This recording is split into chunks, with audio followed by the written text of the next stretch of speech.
Hey everybody, Christy here today, and I'm going to show you how to make this card using the Metallix Gel. So this is a new product that is debuting at Creativation 2019, and I am really excited to show you how to use this. This stuff is awesome.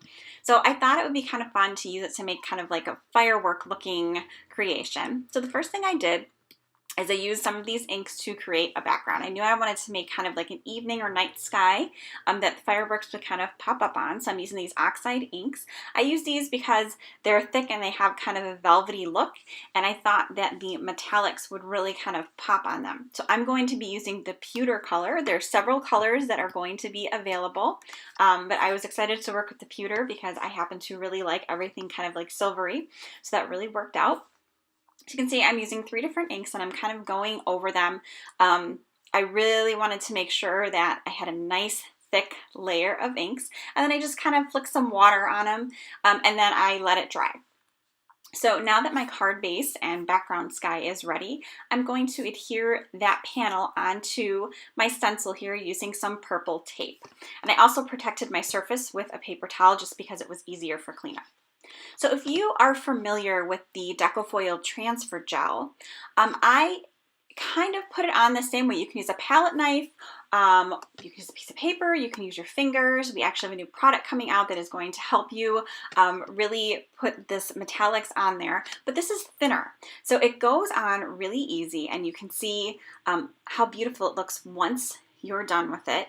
You just set it aside and let it dry. I think I let mine dry maybe like a half an hour, and it was ready to go.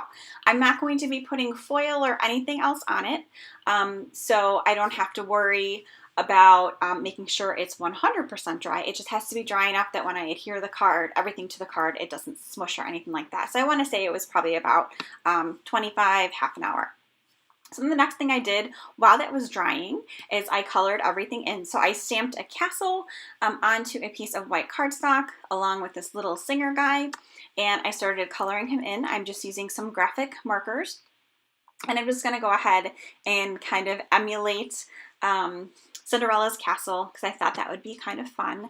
So I figured fireworks over the castle at night, that would be great. And then once that was all colored in, I just went and I fussy cutted everything out. If you have like a coordinating die for any of your stamps, feel free to use that. I actually don't mind fussy cutting. It's something that I kind of enjoy doing, oddly enough. So you can see I just went ahead and I left a little bit of a white space around the edges. I just kind of like doing that. I feel like it makes the image pop out a little bit on the card. And I really wanted the focus of the card to be those fireworks, really kind of showing off that Metallix gel. So you'll see how pretty it looks at the end. We'll just continue to kind of fussy cut here.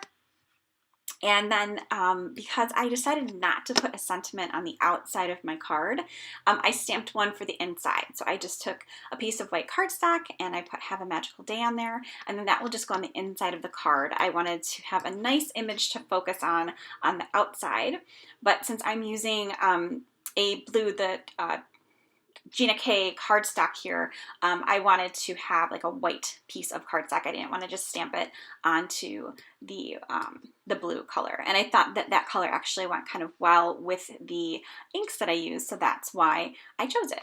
And I used my XL tape runner there to adhere everything down. I did not use foam squares for the panel, but I'm going to go ahead and I'm going to use them for some of the images. The castle, I'm going to use my runner again, but that little guy, I'm going to go ahead and I'm going to use the 3D foam so he pops up a little bit. I want him to look like he's in front of the castle.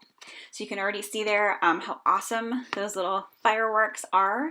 I figured I'd put a little bit of sparkle on some parts of the castle there, so I just did it on some of the turrets and part of the roof, just kind of so it would be like the fireworks were reflecting off of it.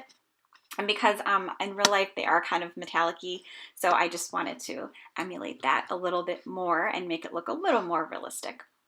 And then the last thing I'm going to do is I'm going to put some foam squares on this guy, peel him off, and then stick him on the card. There you go. You can see that pewter, how it really shimmers here in the pictures. It looks so awesome. So thanks so much for stopping by today. Here's another sample of another card using the black metallics, and we will see you out in Blogland. Have a great day.